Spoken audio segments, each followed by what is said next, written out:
नमस्कार, मी मृणाली पिळणकर. तुम्ही पाहत आहात LS मराठी. पाहुयात काही महत्त्वाच्या घडामोडी. ईडीच्या अधिकाऱ्यांकडून पिशवीभर कागदपत्र जप्त. भोंदू अशोक खरातच्या सासू पार्वती शिंदे यांची माहिती. अमरावतीच्या परतवाडा प्रकरणात आणखी एका आरोपीची भर. 18 व्हिडिओ आणि 39 फोटो पोलिसांच्या ताब्यात. फिर्यादींची संख्या वाढण्याची शक्यता. पीडितांना पुढे येण्याचं पोलिसांचं आवाहन. कल्याणच्या पेट्रोलने पोहोचवले कॉन्सर्टमध्ये ड्रग्ज. 6 जण अटकेत. पुरवठादार आनंद पटेलला नाट्यमयरित्या अटक. साथीदारांचा शोध सुरू. मीरा भाईंदरच्या SK स्टोन परिसरात अतिक्रमण हटवण्याची कारवाई. अग्निसुरक्षेसाठी पालिकेची कडक पावलं. संभाव्य धोकादायक ठिकाणांवर अतिक्रमण विभागामार्फत तोडक कारवाई. रिक्षा आणि टॅक्सी चालकांना मराठीतच बोलावं लागणार. महाराष्ट्र दिनापासून अंमलबजावणी. परवाना रद्द करण्याची कारवाई.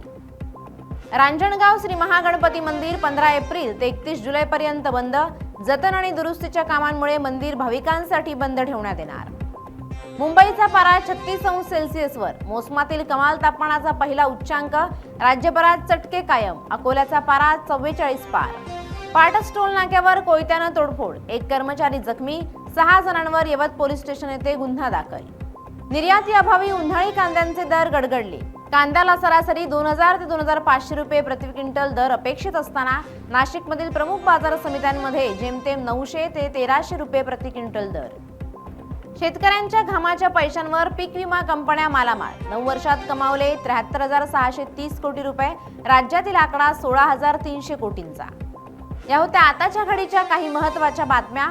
अशाच महत्त्वाच्या बातम्यांसाठी पाहत रहा LS मराठी.